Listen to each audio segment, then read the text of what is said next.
Hello BL and welcome to Bendel's Metal and Stuff. You are the one and only member of Winter's Breath. What kind of music is Winter's Breath? Hi, thanks for having me. What is Winter's Breath about? In Winter's Breath, I try to do this kind of music I'm most listening to.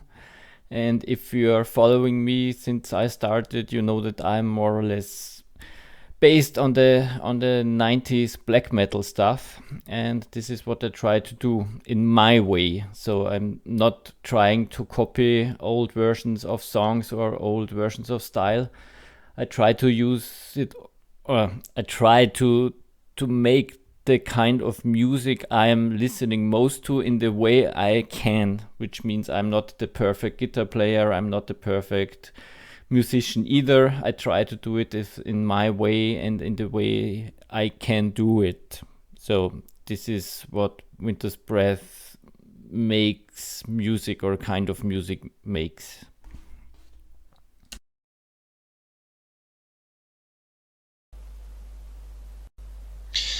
You have been going since 2020 with the EP Rising Storm. What made you start to do music, and has you been involved in other bands back in the day? I have not been involved in other bands, so Winter's Breath is really the first thing I'm doing by myself, and also was the first try of making music by myself. Rising Storm was an idea I started during the summer of 2020 when I had some time. Basically, I was interested in making music a long time ago, and I didn't have the time to sit down and try to do things by myself. This is something I wanted to try for years, and in 2020, with all the pandemic stuff, I had time. Yeah, I was on short work leave, so I worked for 2 hours a day, and the rest of the day I could try to play music. And this was where I started with Winter's Breath, and tried to make my first songs, which worked out interestingly very well. I was overwhelmed by myself when I listened to it after what I have done for 2 hours. This is not in the end what I'm making now, because now a song takes days until I'm in a state where I said, okay, this is finished. But it was a good start for me to see, okay, I can do it. I can bring down some melodies. I can work with the drums and all the other stuff. And yes, this was how it started, and this was what I was doing the whole summer in 2020. I played around, tried to make songs, and most of them you hear on Rising Storm. And the other few ideas I had were then later on Graveyard Symphonies. So there was nothing wasted with only trying around. There were a few melodies, and yes, I tried to make something out of them. And the name Winter's Breath, where does it come from? Where does Winter's Breath come from? This is let's say a very short story. I'm a winter person. Yeah? I was born in winter, and I like winter. I like the snow. I like the calm down of nature. If you're in the woods and walk along, and there is the white snow and it's snowing, and I like this. This was why there was winter, and I only searched for a second word, and I had a few in mind, and in the end it was breath. So this is the short and not very exciting story how this name was created. And in the end, I must say, I had the first songs for the Rising Storm EP finished, and I thought about publishing. And when you start to publish, you need a name. So yeah, this was a short idea of creating a name. Yeah, that's it basically. The album Graveyard Symphonies from 2021, should it be seen as a concept album? and the lyrics really stands out. Tell us a bit about that album. Graveyard Symphonies, yes. This started with a picture, basically. I saw this picture on some Google search, I don't remember anymore, which was a graveyard in the mist in the woods. And they said, this is great, graveyard, and my idea was to make some symphonic black metal, and I combined this and said it's Graveyard Symphonies. And this was how the title was born before I had any idea what to do.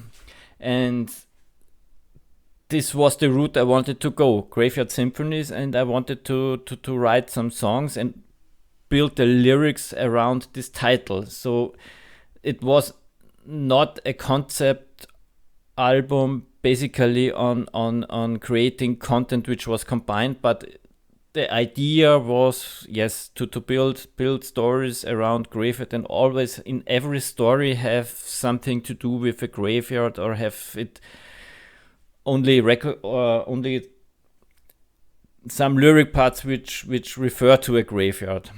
But yeah, this was the red line in Graveyard Symphonies. The lyrics basically, I think, are some are more personal and some are only fiction, I think. But I try always to include some experience from daily life into this. Yeah, if I had a bad day, or if I have seen something or something, there is something which keeps me always thinking about it. This is I try to include these themes or this stuff into the lyrics, and maybe that's why they are more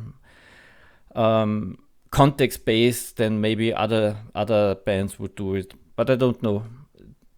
The idea was, I have this graveyard picture and I want to make something about the graveyards, and everything around came from the time I made the songs one after another. What do you think has changed most since Rising Storm, back from 2020s to Stores Left Behind, 2023, the last one, both musical, lyrics, and the way you do music? What changed between Rising Storm and Stories Left Behind? I think what mostly changed is the way I'm making music now, because at that time I didn't know how things were done. Yeah? I was sitting here playing a track, then I played the second track, tried to find the best way to combine them, and I had to learn my lessons. And also there was this whole mixing, mastering thing, which was new to me because I didn't know what to do. I think I still don't know what to do, but I'm doing it better than at the time of Rising Storm.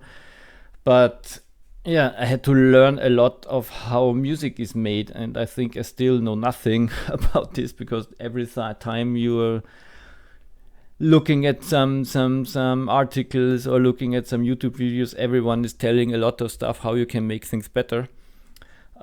This is something, yeah, I found my way, and I think I have learned my lessons here, and I try to make it better. What changed musical wise, I think I'm a bit better in playing my instruments.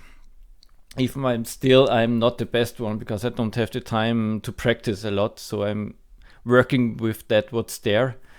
And what's changed with the music, I think I'm opener to do things I would never have done when I started trying to make music. I'm open to try things out, even, let's say, if I'm singing more than growing, or trying other instruments. It's a process. It's a process of growing into all of this doing of music, and I'm still in this process, and I try to do new things with every album I make, or with every song. I try to do it in a small way, but not to change too much on the music I'm making, because this is Yeah, this is the way I like to make music, and this is the music I would like to listen to. But always try to bring some new stuff into it, which also changes the way I'm doing it. And it's about borders, yeah, you know. What's next project going on?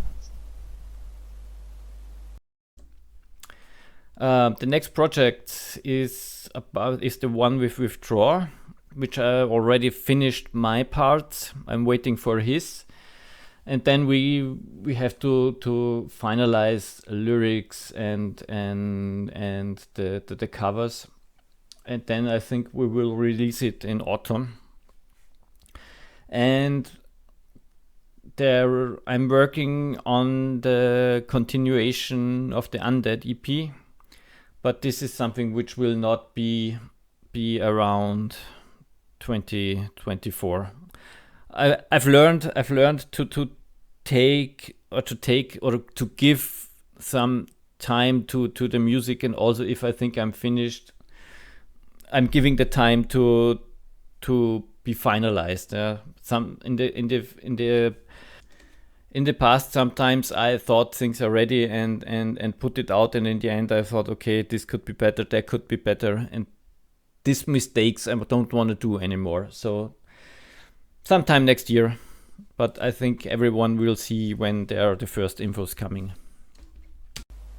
5 years from now, where do you see Winter's Breath? Still same music or change music? Will you play live? What do you think? 5 years from now, I think I will make this kind of music maybe a little bit changed, because people change, music interests change, and influences change. So maybe I don't know what I'm listening in 5 years, but this will still have an impact on how Winter's Breath is making music, or I am making music. But it will still be metal, black metal, or that way. If I play live, I don't think so, because I'm a one-person project, and I will keep it that way, because I don't have the time for practice, band meetings, playing gigs. This is more or less a time problem. Not that wouldn't be interesting to play live, or at least one time live, to see how this works out. But this is a time problem, and yeah, it will be a one-man band. I will work on music as good as I can. I will release albums, but never say no. Maybe it will happen, not in 5 years, but maybe in 10 years. I don't know. We will see. Thank you so much for your time. And if I can play the most underrated song that you have done, that you think is the most underrated, what would it be? The most underrated song. I think it's Lessons of the Past from Graveyard Symphonies, because it's a very slow song which only has a small fast part in the middle. But it's the most personal song I have ever made. So it's not, I think this one is not for everyone. Yeah. I think you have to listen to the lyrics to understand this song. And if someone only wants to listen to the music, then yeah, it's a very long song. It's a slow song. This can be a problem for some people. But I think this one is really one of the underrated song, maybe in combination with the lyrics. Yeah, you have to listen to it. And yeah, thank you also for taking the time to talk to me, and also give me a chance to make this interview. Thanks a lot, and keep on going. This project with do like interviews is something that I've been wondering a lot about. And the first out to respond and really fulfill it was BL from Winter's Breath. And he did take it on with very short notice, and I think he does a great work here. So thank you so much.